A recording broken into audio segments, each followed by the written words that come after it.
歡迎到 CC 嘅頻道。咁我哋咧深入探討一下咧葡萄牙城市規劃嘅歷史上備受爭議嘅一個立法變更，117-2024年嘅法令制度。依家葡萄牙咧，我哋係學房地產咧、城市用地啦，或者農村用地咧，就一個好大爭議嘅，因為始終咧葡萄牙咧越嚟越多新移民，而我哋咧就開始咧對於我哋點樣用我哋嘅土地咧有一個大嘅爭論嘅。最近呢一個咧方案咧喺10月30號嘅時候，2024年咧就獲批，將農村或者係農業用地咧變成城市用地嘅。咁政府認為咧呢個措施咧可以咧緩解我哋咧建築物啦或者係住所嘅需求嘅。我哋嘅新總統咧 Luis Montenegro 咧亦都咧備受爭議嘅，傳媒咧係有一個好大嘅反映啦，佢因為擁有一間公司咧，佢哋傳媒懷疑咧，佢用嗰間公司咧嚟買地咧，而改呢個法例咧，去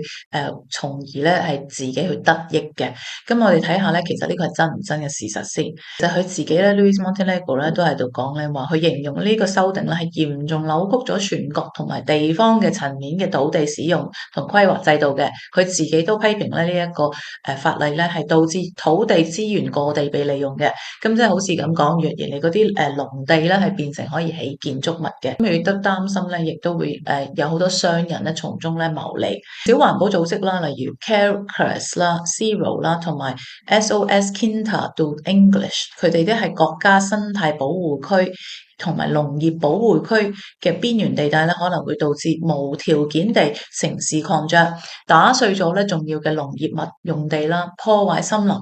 16個環保組織咧喺公開信上邊咧係強調，農村土地咧擁有嘅獨特嘅自然特性，適合農業、林業、保育同埋休閒活動。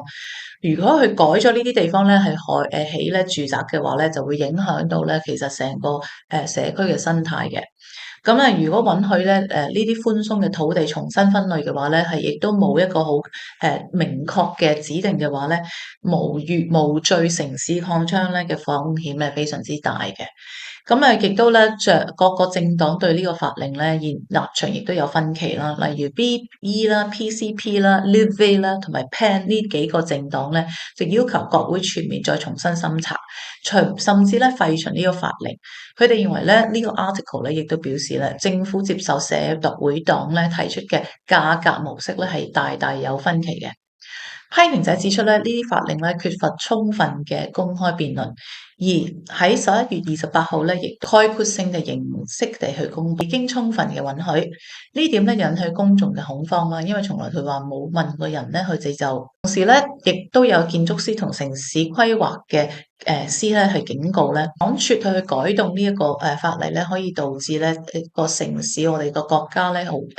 嘅城市規劃有好大嘅影響。呢個法例咧主要嘅改變咧包括咧允許中等同埋邊緣嘅農業用地咧喺上面進行建造啦，甚至咧係高侵蝕風險嘅土地上面咧都可以建設。對於咧政府咧希望保少咧至少70% 嘅建築面積，呢個法定咧亦都喺國會咧進行辯論啦，專家咧政黨同埋民間嘅團體咧就其長期都影響展開熱烈嘅討論。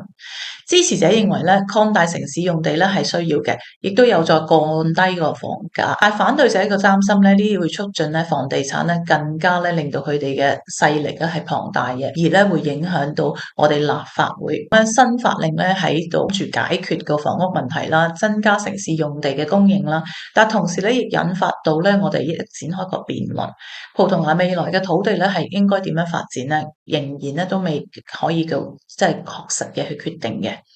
唔知你哋大家點睇啦？對於咧我哋嘅首相咧 Luis Montenegro 咧，佢最近亦都有咧係好多新聞咧有關於呢一個土地嘅新嘅條例嘅，例如咧佢擁有一間公司，傳媒咧就發現咧佢係擁有間公司係類似好似有地產啦，同埋擁有土地，亦都呢啲咁嘅生意 dealing 嘅買賣爭議啦，就覺得佢咧 Montenegro 咧，因為佢呢個土地嘅法律嘅問題之後咧，宣布咧就喺葡萄牙政府就全面嘅內閣改組，喺最近咧2月30日咧，每位新國務嘅秘書咧將會喺 Berlin 咧宣誓就職，為關鍵部門咧離開同埋以為加稅即係增加嘅。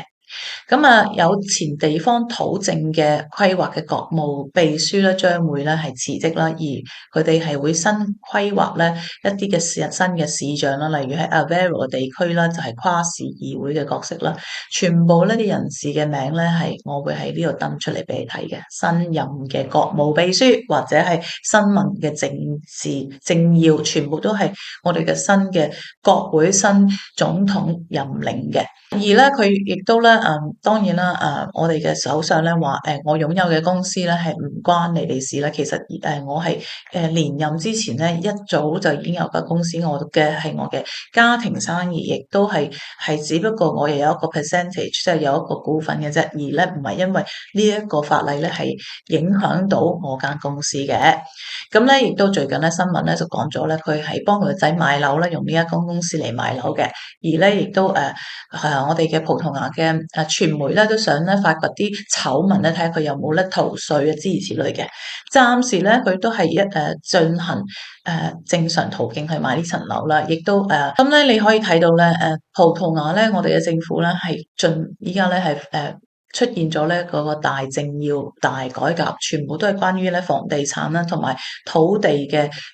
爭拗啦。咁其實咧葡萄牙咧好多地咧都冇人有嘅。如果你去睇去北邊嘅話咧，係好多地咧都被啲農民咧賣咗個笪地嘅啦。啲地方咧係用嚟咧做太陽能嘅板啦，去租俾或者賣俾一啲咧外來國家咧去取佢呢個電嘅。因為始終咧太陽能咧係葡萄牙一個大嘅出口啦。因為咧葡萄牙有好多太陽，而咧亦都好多好平嘅地。咁呢個咧就當然啦，以一個窮嘅歐洲嘅國家嚟講咧，係被其他國家咧去用你嘅resources 咧係一個唔難免嘅事。咁我今日咧同大家講住咁多先啦，希望大家中意我嘅 channel，而不妨俾一個 like，俾個 follow，再見。